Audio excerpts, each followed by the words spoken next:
Bom dia, irmãos. Estamos aqui preparando a mensagem para a Igreja Presbiteriana da Zona Norte e suas afiliadas. Igrejas que temos trabalhando com Toledo, estamos trabalhando em Socorro, com a plantação de uma igreja, com a congregação de Toledo e com a nossa querida igreja aqui presbiteriana da Zona Norte.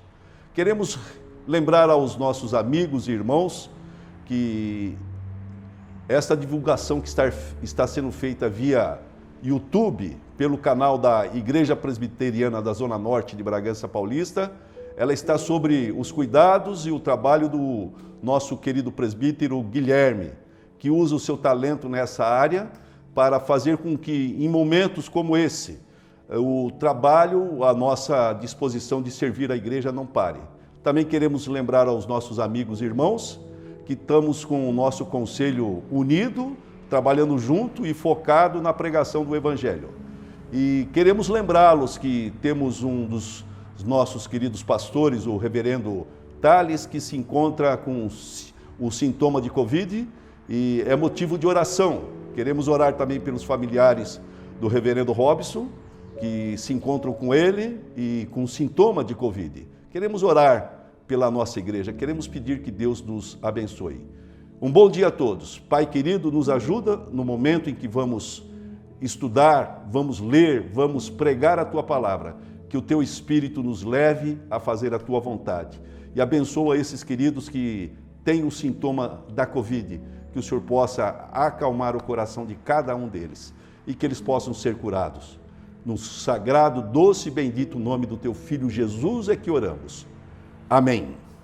Meus irmãos, eu tenho aqui o texto de Josué capítulo 2, que fala da história de espias que são enviados a Jericó. E na ida a Jericó, eles vão entrar na casa de uma mulher chamada Raabe. E para vocês terem, aqueles que não ainda conhecem a história de Raabe, é bom sabermos que a Bíblia, o hall da fama, se assim podemos dizer, cita apenas duas mulheres pelo nome. Uma dessas mulheres é Sara, que foi esposa de Abraão, aquela mulher que o corpo dela, ainda na velhice, foi usada para trazer o primogênito, o filho que seria a continuação da linhagem de Abraão para a chegada do Messias. E nós encontramos essa história lá em Hebreus capítulo 11, versículo 11. E também encontramos o nome de uma outra mulher, diferentemente de Sara. O nome dela é Raabe. Se Sara era uma mulher que estava na linhagem de Deus, o mesmo não podemos falar com respeito a Raabe. Por quê? Era uma prostituta. É assim que o texto sagrado vai falar a respeito dela. Era uma mulher que adorava deuses pagãos, era uma pagã. Trabalhava num ofício dos ofícios dos mais desprestigiados diante de todos.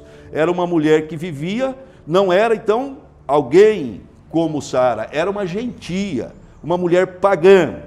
E Tiago relaciona a verdadeira fé salvadora e demonstra por meio de obras. Então, quando nós olhamos para essas duas mulheres e nós vamos focar em Raabe, é para dizer que o objetivo principal dessa manhã é demonstrar aos irmãos a fé, essa fé que traz esperança, essa fé que é movida pelo próprio Deus, que demonstra, nos mostra, nos dá caminho no meio das adversidades. A fé no Velho Testamento. É isso que, como conselho, os pastores, junto com os presbíteros, pensaram para esse mês de março. Vamos falar para o nosso povo a respeito da fé. Vamos falar para o povo das nossas igrejas a respeito da perseverança. Vamos falar da fé salvadora. A fé lá no Novo Testamento, ela mostra a salvação, é salvífica. E aqui nós encontramos uma fé de esperança. Quando olhamos para Raabe, ela vai ser relacionada lá em Mateus capítulo 1, versículo 5, com o próprio Messias. E como pode isso? Ela casa com Salmão, que era das tribos de Judá, e ela vai então entrar na linhagem de que vem Jesus Cristo. Irmãos, como que pode alguém com um passado, com uma história, com uma vida tão distinta da vida daqueles que são santos, são considerados santos diante dos demais, como que Deus pode salvar? Como que Deus pode usar? Como que Deus pode trabalhar? O que aconteceu com Raabe? É isso que nós queremos falar, é isso que nós queremos ver, a importância da fé de Raabe. E a palavra de Deus nos diz que sem fé é impossível agradar a Deus. Você pode ter obras, você pode ter benfeitorias, você pode ter santidade na sua vida, você pode ter pureza nos seus atos, mas a fé tem que acompanhar todos esses caminhos, esses adjetivos que a sua vida tem. Sem fé, meu irmão, e fé é algo que você fala, como adquirir isso? Isso é somente Deus que pode te dar.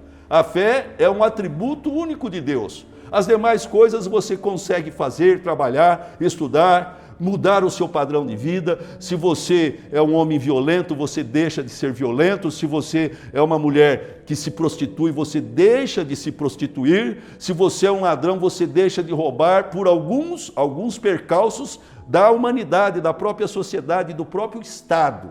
Mas a fé, essa você não senta num banco de igreja, a fé você não senta numa faculdade, numa universidade para ter, porque é o próprio Deus que lá do céu vai enviar sobre você isso. A palavra, quando você ouvir a palavra da pregação, quando você ouvir o evangelho, a fé automaticamente vai entrar no seu coração e a mudança da sua vida vai ser algo consequente a tudo isso. É o próprio Deus que te dá, porque se você tivesse fé, muitos de nós já teríamos vendido a nossa fé a troco de migalhas.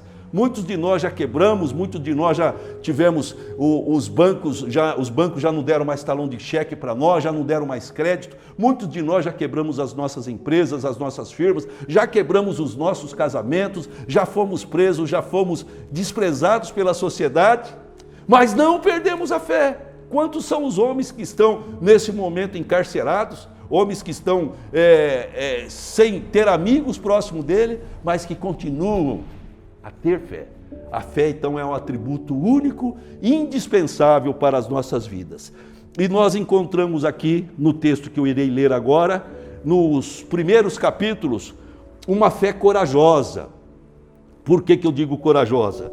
Porque diz assim a palavra de Deus: de Sitim enviou Josué de Num 2 homens secretamente, como espias, dizendo: andai e observai a terra e Jericó.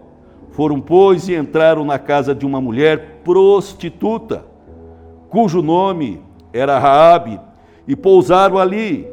Então se deu a notícia ao rei de Jericó, dizendo: eis que esta noite vieram aqui uns homens dos filhos de Israel para espiar a terra.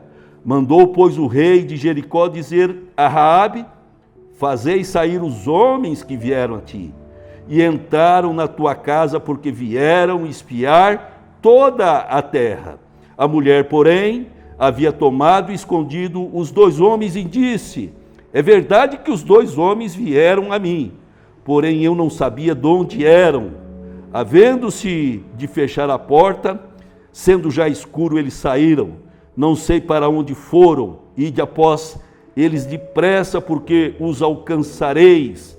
Ela, porém, os fizera subir ao eirado e os escondera entre as canas de linho que havia disposto em ordem no eirado. Olha a fé dessa mulher, uma fé corajosa.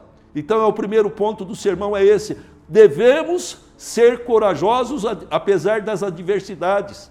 Jericó era a cidade mais poderosa da época. Essa mulher vivia nas muralhas de Jericó. A arqueologia diz e demonstra por fatos que Jericó tinha 2 muralhas com um espaço de 5 metros uma da outra. E essa mulher Raabe, ela morava sobre a muralha. Então, aquele povo daquela cidade estava sabendo da chegada desse povo, desses hebreus. O mar tinha se aberto, eles tinham derrotado ao longo do seu caminho vários reis. Então havia um temor na cidade com a chegada desse povo. E Raabe, então, apesar das adversidades, por saber, por ter ouvido a respeito da vinda destes homens, Raabe foi corajosa porque ela poderia ser pega como uma traidora do seu país. E ela então teve a fé que fez com que salvassem esses 2 espias que foram enviados para Jericó. Nós temos que lembrar que 40 anos antes, Moisés enviou 12 espias. E dos 12 espias, 10 voltaram com notícias negativas com respeito àquela cidade que seria indestrutível. E lembramos que apenas dos 12 que foram enviados, apenas Josué, que era o general de Moisés, junto com Caleb, que deram as boas notícias àquele povo. Então, meus queridos irmãos, ouvintes da palavra de Deus, Deus escolhe os fracos para fazê-los fortes, para que a glória dele seja distinguida diante da glória dos outros homens. Deus vai no lixo para pegar o lixo, para fazer com que o lixo tenha beleza, tenha formosura, tenha glória, para que o próprio nome de Deus seja exaltado. Toda a glória é dada quando os homens, apesar da sua insignificância diante de Deus, são usados por Deus. E nós encontramos aqui uma mulher nessa situação. Uma mulher prostituta, uma mulher que provavelmente era dona de um prostíbulo, recebia homens, ela destruía famílias, aqueles que iam até ali pagavam um dos trabalhos mais difíceis que alguém pode fazer, além de ser o pecado, o seu corpo é usado como depósito de esperma de outro homem. É um ambiente de total depravação de pecado, mas Deus vai até ali naquele prostíbulo e coloca a fé no coração de uma mulher. Isso é uma fé corajosa, o que está precisando, o que nós precisamos nesses dias, na igreja brasileira, é termos homens com fé, indiferente das suas situações, das suas dificuldades, de servirem a Deus, sem ser aqueles homens que muitas vezes são legalistas, que querem enfiar a lei goela abaixo na vida do povo. Mas, meu irmão, você com as suas dificuldades, na maneira como que você está caminhando, se Deus colocar a fé em você, ainda que a sua igreja não te reconheça, ainda que sua liderança bocege, fale sobre a sua vida de maneira negativa, Deus pode te usar. Nós receberíamos hoje uma prostituta na igreja com informação de Deus? Nós deixaríamos uma mulher com os lábios vermelhos e com vestido curto falar para nós algo de Deus? Nós não iríamos aceitar. Aleluia! Mas Deus aceita que Raabe, uma prostituta, cuide dos seus espias, do seu povo. Jesus foi amigo de publicanos e pecadores. Lá em Lucas diz isso. Então Jesus sentou com os pecadores. E Jesus foi amigo dessas pessoas. E contrário aos fariseus, aos sacerdotes, aos religiosos que o perseguiam, Jesus vai até aqueles que são menos improváveis, aqueles que são lixo para a sociedade. Jesus vai lá e come, bebe com eles. Raabe foi alguém que, de certa maneira, dentro desse texto, ela mentiu. E Provérbios 12, 22 diz que é errado mentir.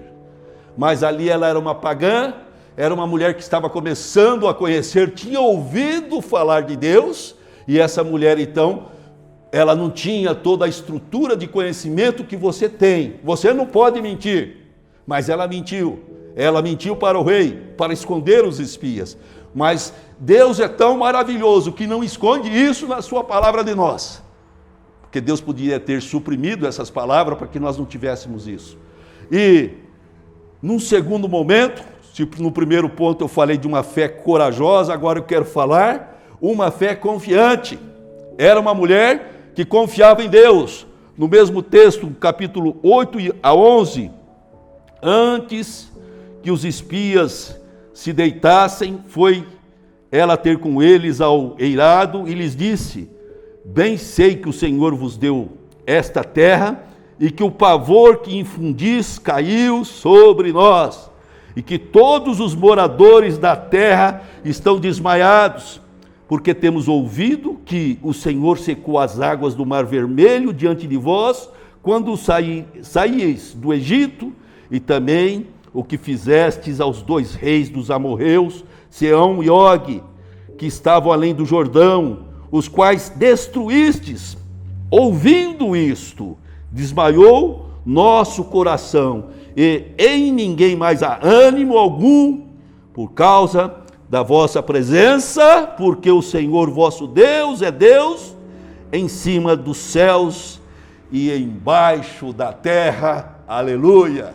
Ela tinha ouvido, tinha informações chegado até aquele povo. Então, como ouvirão, como crerão se não há quem pregue? O ouvir a palavra de Deus traz uma reflexão para as nossas vidas. Muitos têm ouvido todos os dias através de rádio, de televisão, de grupo de WhatsApp, de YouTube, de igrejas, de pregadores nas praças, falando da grandeza do amor de Deus, mas são muitos aqueles que não têm dado um olhar para ouvir e mudar a sua maneira de viver diante de Deus. E essa mulher, então, ou ouvir, trouxe para ela uma fé confiante. Ela confiava que aquele era o verdadeiro Deus. Oh, aleluia! Ainda que ela vivesse num ambiente de vários deuses, de vários cultos pagãos, ela teve o entendimento que só um Deus verdadeiro poderia abrir o mar, poderia vencer com aqueles escravos, poderiam vencer nações poderosas. Então, meu irmão, fica a lição para mim e para ti. A nossa fé tem que ser confiante, ainda que a gente vá caminhar, vá enfrentar dificuldades, a gente tem que crer que Deus caminha conosco. A quem creia na fé e pense que pelo simples fato de crer pode fazer maravilhas. Outros creem em mentiras, o que na verdade não é fé, é superstições. Então tem alguns que pensam dessa maneira, pelo simples fato de crer, pode fazer maravilhas e não pode. Né? Tem alguns que falam em nome de Jesus e acham que porque citou o nome de Jesus os problemas estão resolvidos. Não, a oração nossa é de submissão a Deus. Nós estamos debaixo da bondade de Deus. Quantos são os homens ao longo da história da igreja que viveram, foram martirizados, foram jogados aos leões, foram comidos pelos ursos, foram jogados em fogueiras, foram queimados em estacas, foram crucificados, mas não perderam a fé em Cristo. Agora muitos aí pensam que a palavra Jesus Cristo é mágica, você faz maravilha só com o nome. Não, você tem que estar submisso, você tem que ter uma fé confiante que independente da situação, Cristo vai estar contigo. Tem um homem, um teólogo chamado Martin Lloyd Jones, ele cita a seguinte frase: a fé manifesta-se em toda a personalidade. Então é tudo o que você é, a sua personalidade é tudo. Então a sua fé não pode se manifestar em você apenas em alguns momentos. Você tem que viver a fé verdadeiramente. Mas a certeza, você deve ter uma fé que não é apenas um esforço intelectual. Ah, eu vou ter fé porque minha mente está dizendo que é para mim ter fé. Não é apenas um esforço intelectual, meus irmãos, mas a certeza que Deus agirá, independente da circunstância. A fé, meus irmãos, é um ato corajoso. Raabe agiu como Noé. A mente, as emoções e a vontade. A mente, ela ouviu falar que aquele povo que vinha, Deus tinha feito alguma coisa. A mente dela agiu.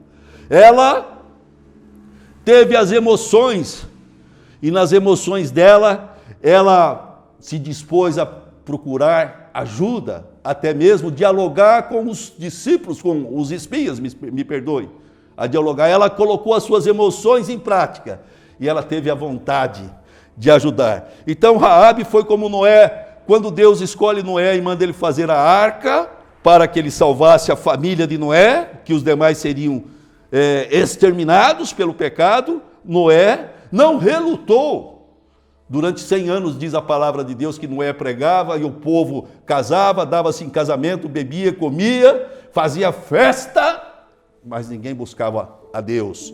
E um terceiro ponto, que é bom nós deixarmos aqui, lembrando ainda da mulher do fluxo de sangue. 9 anos que aquela mulher sofria. O 18, me fugiu da mente agora, 18 anos que aquela mulher sofria anêmica, todo o dinheiro gasto com os médicos, e ela simplesmente na multidão tocou nas orlas do vestido, da roupa de Jesus. Aleluia! E ela tocou e saiu poder. Isso é uma fé corajosa. Isso é uma fé de alguém que age diferente, porque Jesus perguntou aos discípulos: quem me tocou? Quem me tocou? E os discípulos: mas todos estão tocando em ti. Mas só um estava tocando com fé. E meus queridos, o terceiro ponto, uma fé preocupada. No mesmo texto 12, capítulo 12 a 14, diz aqui a respeito desta mulher: agora, pois, jurai-me e vos peço pelo Senhor que assim como usei de misericórdia para convosco, também delas usarei para com a casa de meu Pai, e que me dareis um sinal certo, de que conservareis a vida a meu pai e a minha mãe, como também aos meus irmãos e às minhas irmãs, com tudo o que tem, e de que livrareis a nossa vida da morte. Então lhe disseram os homens: a nossa vida responderá pela vossa, se não denunciardes esta nossa missão, e será, pois, que, dando-nos o Senhor esta terra, usaremos contigo de misericórdia e de fidelidade.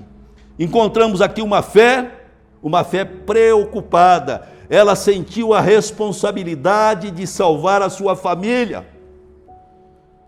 Ela faz com que, naquele diálogo com aqueles homens, a sua família fosse incluída entre aqueles que seriam salvos.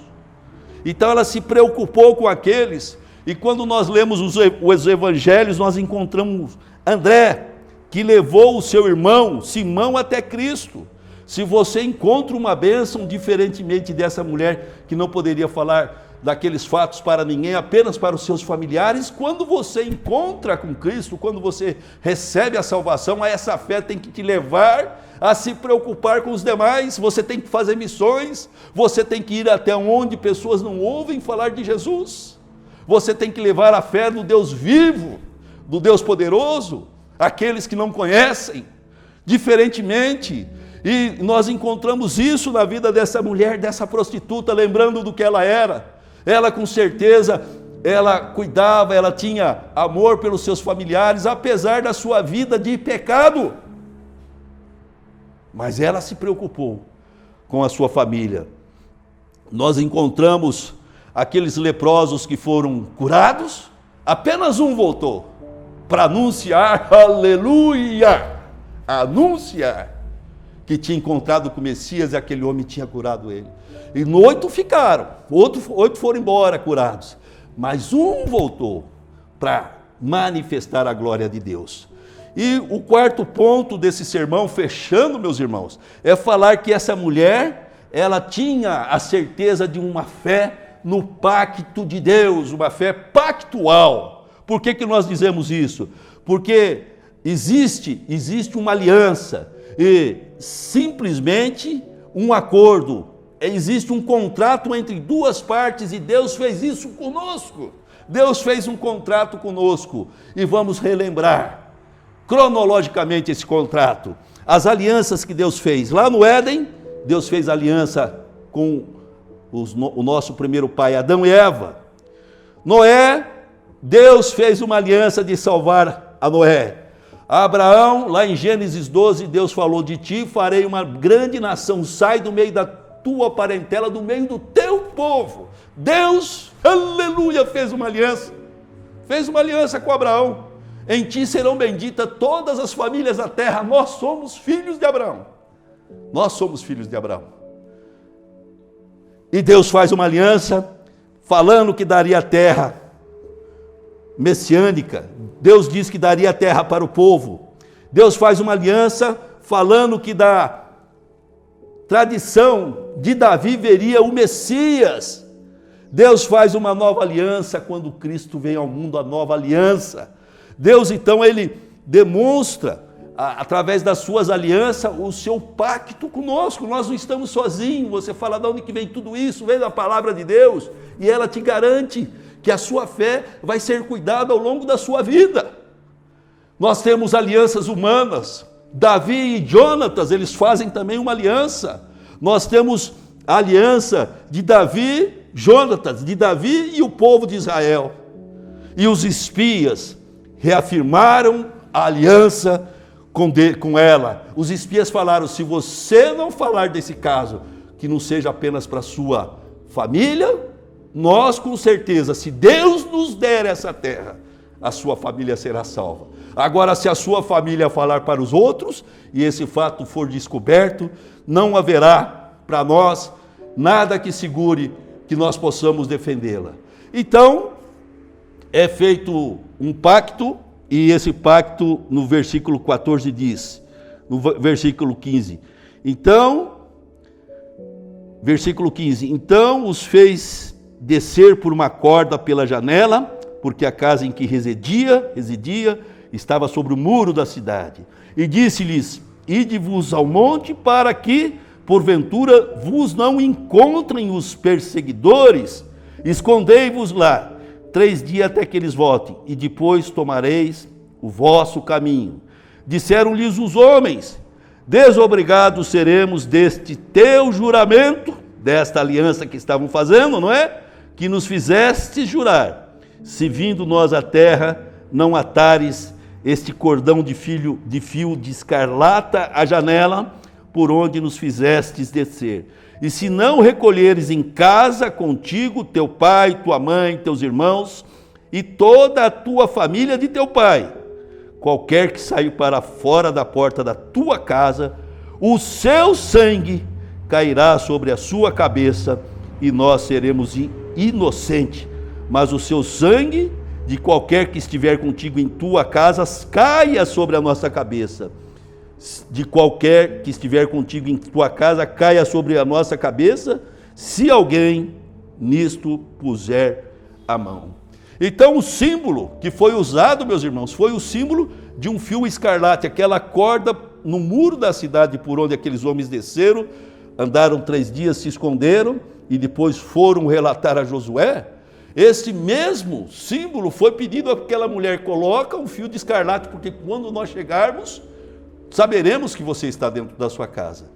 Qual que era o risco que ela corria? De algum visitante na cidade entrar e falar que tinha um símbolo lá. Correu esse risco, foi corajosa. Qual que era o outro risco que poderia haver?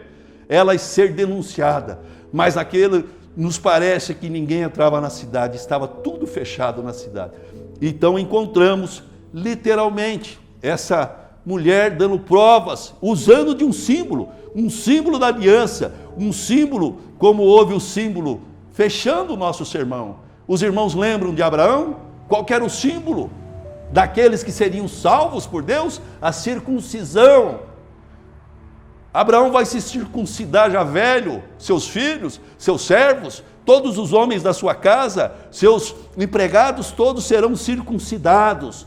Esse é o símbolo. Nos sinais, aspergido com sangue, lá no Sinai, quando o povo andava, Deus usou de símbolo, aspergindo sangue sobre o povo. O arco-íris, quando Deus falou, não destruirei mais a terra com água, não mais farei isso. Então nós temos certeza que você pode viver a pandemia, que não é a pandemia que vai destruir o mundo, porque é Deus que vai vir, e na hora que Ele vier, Ele acaba com tudo, porque nós temos o arco-íris para nos lembrar que o mundo será preservado até a volta de Cristo. Nós temos o pão e o cálice. Quando Jesus, para voltar para o Pai, ele fala para os seus discípulos, fazei isto em memória de mim. Reparte o pão, dá aos seus discípulos e diz, esse é meu corpo que é repartido por vós. Pega o cálice e fala, este cálice é o cálice da nova aliança. São símbolos para a nossa fé. E Jesus nos mostra dessa maneira. E Raabe, ela vai usar de uma corda escarlate, nos lembrando que os egípcios, quando os hebreus estavam no Egito, e viria o anjo da morte, Foi dito: pegai e aspergir o sangue de um cordeiro nos umbrais das suas casas, e quando a morte passar, ela não entrará nas suas casas. E aquele que estiver fora dos umbrais com sangue será levado, será morto. É a mensagem para a tua vida, meu irmão. Jesus, Ele nos deixa, Deus nos deixa, o Pai nos deixa, o Filho e o Espírito Santo nos leva nessa manhã a ter uma fé corajosa, uma fé que seja pactual, uma fé que nos transforme, que nos leve a viver uma nova realidade na nossa vida. Que você seja contemplado com a fé em Cristo Jesus. É a oração que eu faço em nome de Jesus. Pai querido, obrigado, porque o Senhor, com o teu sangue derramado naquele madeiro, naquela cruz, com as suas mãos cravejadas, com os seus pés cravejados, o Senhor nos trouxe a salvação, porque a sua ressurreição nos traz a certeza de que um dia estaremos todos contigo. Nos faz, Senhor, ter esperança nas tuas promessas e ajuda a tua igreja a viver, Senhor, de uma maneira que não seja apenas contemplativa, mas que seja de ação, buscando, Senhor, falar do teu amor a todos. Oramos em nome de Jesus, Pai. Amém.